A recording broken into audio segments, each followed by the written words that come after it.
মন ভাঙার আওয়াজ হয় না বলেই সবাই সেই মনের ব্যথা অনুভব করতে পারে না। যখন নিজে পরিশ্রম করে অর্জন করবে তখন এক একটি টাকার মূল্য বুঝতে পারবে। স্বার্থ থাকলে ময়লা কাপড় থেকেও সুগন্ধ আসে, স্বার্থ ফোরালে সুগন্ধিযুক্ত কাপড় থেকেও দুর্গন্ধ আসে। মানুষ অভিশাপ দিক বা না দিক, চোখের জল ঠিকই অভিশাপ দেয়।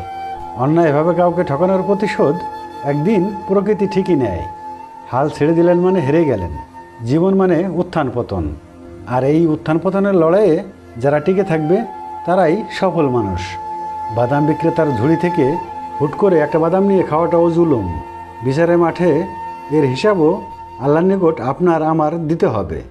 আমি নিজেকে কখনো খারাপ ভাবি না, কারণ ওসব ভাবার জন্য চারপাশে বহু লোক আছে। অন্যের কি করা উচিত তা সবাই জানে, কিন্তু কেউ জানে না নিজের কি করা উচিত।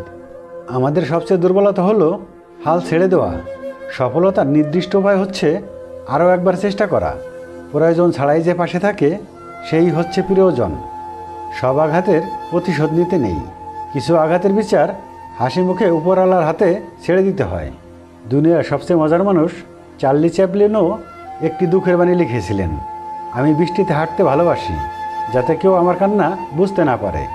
যতটুকু আছে ততটুকু নিয়ে ভালো থাকো। তোমার যা আছে হয়তো অন্য কারো তাও নেই। দেরি করো না বন্ধু, সময় চলে যাচ্ছে। তোমার বাবা মা বৃদ্ধ হচ্ছে, জীবন ক্রমাগত কমতেছে।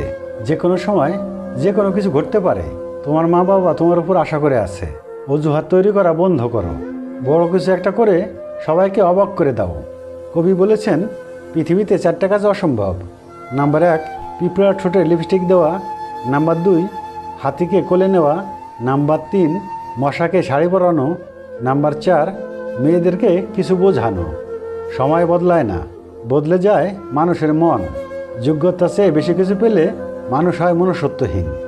অনেক কথা বলা মানুষটা যদি হঠাৎ চুপ হয়ে যায়, তাহলে বুঝে নিও আঘাতটা অনেক গভীরে লেগেছে।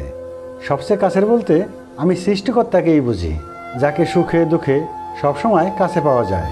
আলহামদুলিল্লাহ। যদি কাউকে কষ্ট দাও আর সে যদি চুপ থাকে, তবে তার নীরবতাকে ভয় করো, কারণ এর বিচার স্বয়ং আল্লাহ করবেন। চাইলে যদি সব কিছু পাওয়া যেত, তাহলে অপেক্ষার কোনো মূল্য থাকতো না। দেবদাস ভাবিয়াছিল তাহাকে ছাড়া পার্বতী মরিয়া যাইবে, অথচ তাহার জটটুকু অব্দে আসলো না। পৃথিবীতে জঘন্য কথা হয় স্বামী স্ত্রীর মধ্যে, এবং সবচেয়ে সুন্দর কথা হয় স্বামী স্ত্রীর মধ্যে।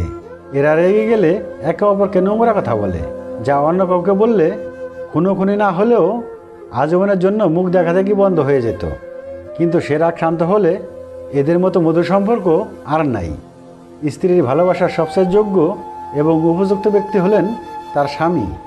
নদীর পানি মিষ্টি, কারণ এটি সমুদ্রকে পানি দিতে থাকে। সমুদ্রের জল লবণাক্ত, কারণ এটি সর্বদা পানি নিতে থাকে। ড্রেনের পানি দুর্গন্ধ হয়, কারণ এটি সবসময় স্থির থাকে।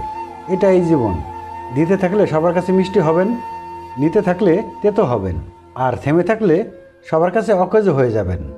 মানুষের সৌন্দর্য তার মস্তিষ্কে বসবাস করে। যার মস্তিষ্কের ভাবনা যত সুন্দর, সেই মানুষ হিসেবে ঠিক ততটাই সুন্দর। আবেগপ্রবণ মানুষগুলো খুব বোকা হয়ে থাকে। তারা খুব সহজেই মানুষকে বিশ্বাস করে ফেলে, তাই তারা প্রতারিত হয় বেশি, কষ্টও পায় বেশি।